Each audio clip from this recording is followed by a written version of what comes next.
This is World History 1, Chapter 2, Early River Valley Civilizations from 3500 BC to 450 BC. The slideshow that you are about to see is slightly different than the handout packet you have. You will notice that there are certain slides that your packet is missing. They are mostly pictures and or maps. While you're taking notes of those slides, either do it in between the slides or at the bottom of your packet or on the back. While I'm reading, if you need to stop and review at any time, hit pause, rewind, and play again to get any of the needed information. Remember, write down the most necessary information for these slides, not everything that I say. City-states in Mesopotamia. First, we're going to talk about the geography of the Fertile Crescent, which is located in between the Tigris and Euphrates rivers. In the next upcoming slides, we'll see a detailed map, so we'll go more in depth then. What's important about these two rivers is silt. During the rainy season, when both of these rivers flood, silt, which is fertile soil that is at the bottom of the riverbed, overflows into the nearby areas, which then allows fertile soil to be on the top layer so that crops can be produced. The ancient Sumerians who lived in the Fertile Crescent had three major disadvantages. Number one, the area had unpredictable floods and little to no rainfall. They also had no natural barriers and also had limited natural resources. In order to live in these areas, the Sumerians had to find ways to adapt to these disadvantages. Here is a map of the Fertile Crescent. This area right here, which is in a light green, is the Fertile Crescent. The Tigris River is located to the north of the Euphrates River. The main areas that we'll be talking about that are Sumerian culture are here at the bottom of the Fertile Crescent, mostly in between the two rivers. Notice it is located in between the Mediterranean Sea and the Persian Gulf. In the north, you have mountains, and in the south, you have arid desert. The area here is fertile because of the silt that overflows from the two rivers. Overcoming the disadvantages. The first advantage was the unpredictable floods. In order to ensure that the river did not spill over and destroy crops, you need to have irrigation ditches. This would prevent the river from overflowing too much and destroying homes and farm fields during rainy seasons. Then, when the water levels were down during the summer, when there was not a lot of rain, you needed to find a way to draw water from the river to bring water to the crops so that they wouldn't dry out and die. The best way to do that was irrigation ditches, which are canals dug from the river to the fields. To overcome the disadvantages of no natural barriers like mountains or anything like that, they had to build city walls made of mud bricks. This would help prevent outside invasion and have a nice defensive position for the city-states inside Sumeria. Because they didn't have lots of natural resources, they needed to trade for what they did not have. For instance, they needed to trade the grain and cloth that they produced in their city-states to get other raw materials, timber, wood, stone, other things like that. For all of these projects to get done, it was a very difficult task. Who was going to regulate these things? Who was going to make sure that they got done? It would be very hard for a group of collective individuals to do this. It's very hard for one or two people to agree on anything, let alone an entire city-state. Therefore, Sumeria invented a system of government to regulate these. The Sumerians created city-states. Around 3000 BC, there were many cities located in ancient Sumeria, the largest of which were Uruk, Kish, Lagash, Umma, and Ur. Priests and rulers shared control in these city-states. They were the ones who regulated the projects that we talked about earlier. As far as religion goes, people believed that their harvests, their actions in life, things that happened to them, depended upon the gods. Priests were the middlemen between the gods and people. If you were a bad person, you didn't go to church, didn't pay your taxes to the church, then theoretically the gods would be mad at you, and then you would not get a good harvest. Some sort of terrible thing would befall you or your family. Bad things would happen to you. Therefore, the priests are very important. A portion of each farmer's crops were used as tax and given to the temple. Crops were also given as taxes to the king. It was the government's job to manage irrigation, to make sure that people weren't taking too much water from the river, but ensuring that all farmers had access to water so that their crops would flourish even during the hot, dry summer months.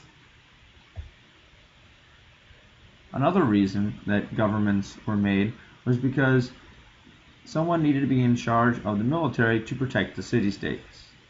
A commander was usually elected from within the city-state, and eventually, because of the constant threat of invasion, these commanders became permanent leaders and becoming the first kings. These positions became hereditary. If a position is hereditary, that means it is inherited from father to son. For instance, if I am king and I am a general and I have a son, once I die, my oldest son will then become king and general. This is known as a dynasty, and this happens around 2500 BC in Sumeria.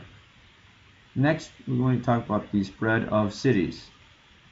Surplus and trade and cultural diffusion are going to be the two main reasons that cities begin to flourish during this time. A surplus is any time you have an excess of any type of good or service. So in the case of these city-states, many of these city-states had an excess supply of grain. This means that not everyone needed to be a farmer and farm grain. People who were really good at farming could use the farmland they had to produce enough grain to support the entire city. The rest of the city then could focus on and specialize in other tasks. They could be a knife maker, a barrel maker, a wheel maker, and then trade whatever good or service they produced for the grain that the farmers produced. Cultural diffusion is when different cultures meet and share ideas and also technologies. Many of the Sumerians were excellent traders, and they traded the goods they made in their cities in other city-states in Sumeria and further away. When they visited those areas, not only did they exchange their goods, they also exchanged ideas and saw new technologies and then brought them back to their home civilization. Sumerian culture. The Sumerians' culture, their religion was polytheistic. Polytheism is belief in more than one god. Poly means many, theism means god or religion. Two of the main gods were Enlil and Ugalu. The gods in Sumerian culture were human-like, yet immortal and all-powerful. What that means is that they would live forever, they could not be killed. However, they still felt human emotions, jealousy, rage, things like that. And they could be very envious and spiteful, especially to those who did not worship them properly. It was the duty of all citizens to keep the gods happy. And why they did this and how they did this is a subject of conversation. And the reason you had to keep the gods happy is because if you didn't, bad things would happen to you. Crops would fail, people would become sick, people would die unexpectedly. If enough people in the city did not worship properly, then perhaps the city would be invaded. Now, how did you keep the gods happy? You'd say prayers to the gods, you'd go to temple and worship, but the main way you kept the gods happy is by paying the priests with offerings, whether it be grain, whether it be gold, whatever the case may be. Whatever the priest said that the gods wanted, that's what you were responsible for bringing to the temple. The afterlife with Sumerians, not so great. It's not often the paradise that we see in other faiths later on. Here we see a picture of some of the gods from Sumerian culture. We're going to analyze this together, and in later photos and pictures, you'll be responsible for analyzing on your own. In this one, you see the gods and you see their names underneath. For instance, you see Enlil in the top left, then Narata, and then you see Nangar Now, when we look at that one there, Nangar, we notice that someone is sitting down, they have very human-like features, and we also see a crescent moon. By analyzing this picture, we can assume that because there's a moon in the picture, that most likely this god is the god of darkness or night or the stars, or perhaps the moon, simply by looking at it. If you look at all the gods, you notice that some of them look like they're a cross between a human and an animal. They have horns, they have animal faces or noses, but yet human bodies. So once again, going back to the fact that they are human-like, but not human. Life in ancient Sumeria. The social classes. At the top was the king. Underneath him would be landowners and priests, followed by wealthy merchants, people who had a lot of money. Then came farmers and tradesmen, so your average everyday citizen, and people in town who had a small shop, sold knives, barrels, whatever the case may be. And then underneath that were slaves. Slaves were prisoners of war and debtors. If you owed someone money and you couldn't repay them, then you would then have to become their slave until you could repay that debt. The slaves could, however, buy their freedom. It wasn't like slavery in the American South, where if you were born a slave, you would always be a slave. If you were able to do odd jobs on the side after your workday was done, and you were able to make money from the side job, then theoretically, over time, you could save up and buy your freedom.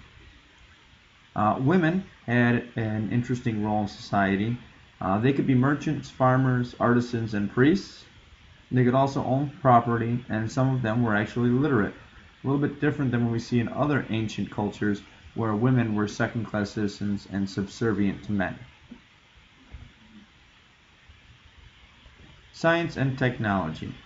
The Sumerians used mathematics and geometry. They were excellent builders using architecture, and they also had cuneiform, which was their written language. They are responsible for building a type of pyramid called a ziggurat. To do this, you have to be able to have great engineering architectural feat to make the stones, get the stones where they need to go, assemble them and build them where that structure will not collapse on itself. These structures were several stories high and still exist to this day.